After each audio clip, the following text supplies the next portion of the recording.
I hate the international break, especially with Forest because we always tend to get injuries.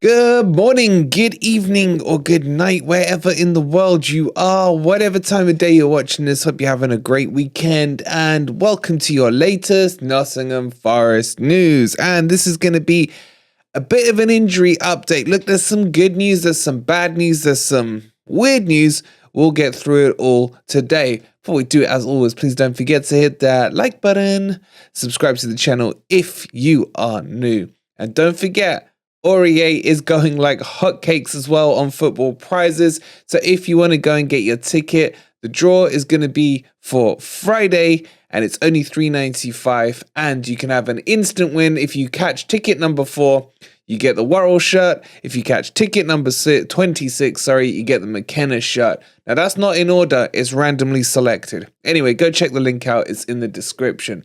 Let's get on and talk about these injuries.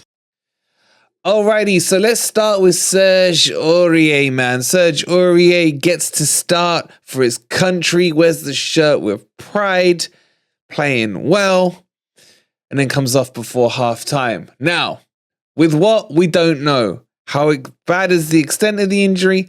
We don't know, man. But what we do know is when players go away on internationals for us, why do they always get injured? I don't understand it. So, Serge could be a huge injury blow. I mean, if he's injured with Biancone out for the next 40 years, that leaves us with Nico Williams, who is not got the physique to play at right back for me at all. And that does worry me.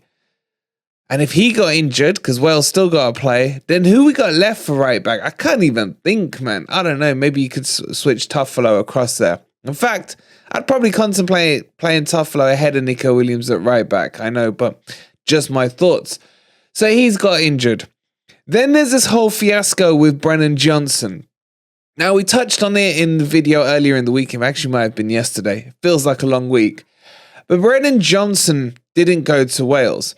Now, this is where it gets interesting. Is this Cooper playing mind games with the other Welsh dude, whatever his name is, to not let him have Brennan because he doesn't want him to get injured, or what's going on? Because the Welsh manager, I can't remember his name, Rob Page I think it is, came out and he said that he's basically hinted he's not pleased with what Cooper and Forest have done, and he wishes he was stronger and had forced Brennan Johnson to come out so that his medical team could assess him.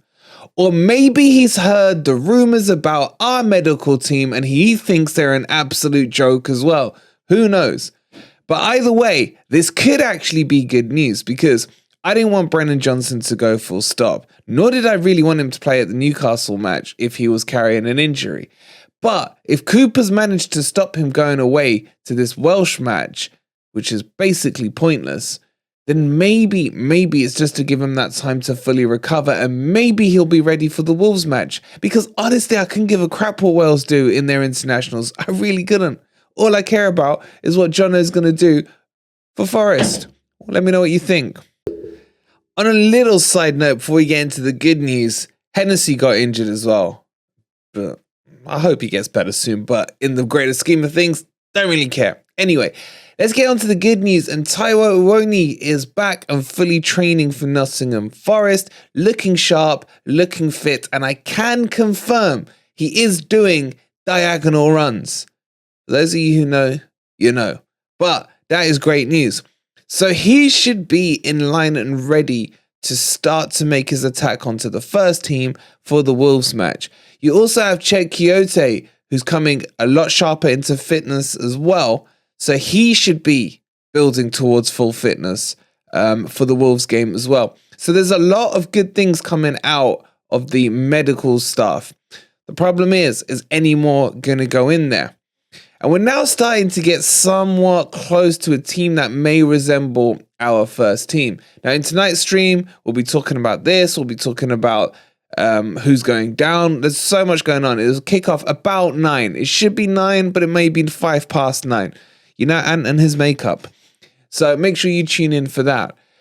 But I'm starting to, once you piece the jigsaw puzzle together, and as long as Cooper uses the parts correctly and doesn't leave the handbrake on them, when he starts to look at the team, it starts to feel like a team that could win.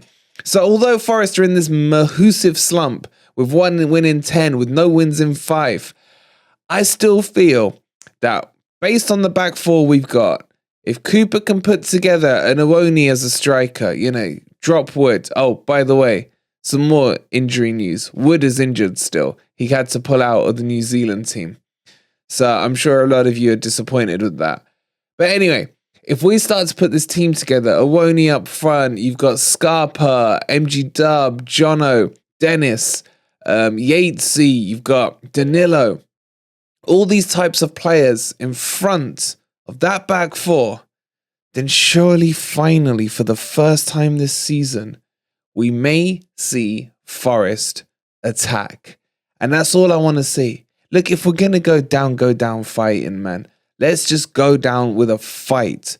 But if we don't do it, if we don't attack, you ain't scoring goals. And without goals, what's the point? But anyway, so good news, bad news with the injuries. I'll let you know as soon as we know at FFTV about the extent of OREA's injury. Let's hope we can get through the next few days with no more international injuries, and a massive congratulations to Nia Kate, who made his debut for Senegal and came off uninjured. Granted, he only played 1 minute, but I was still worried.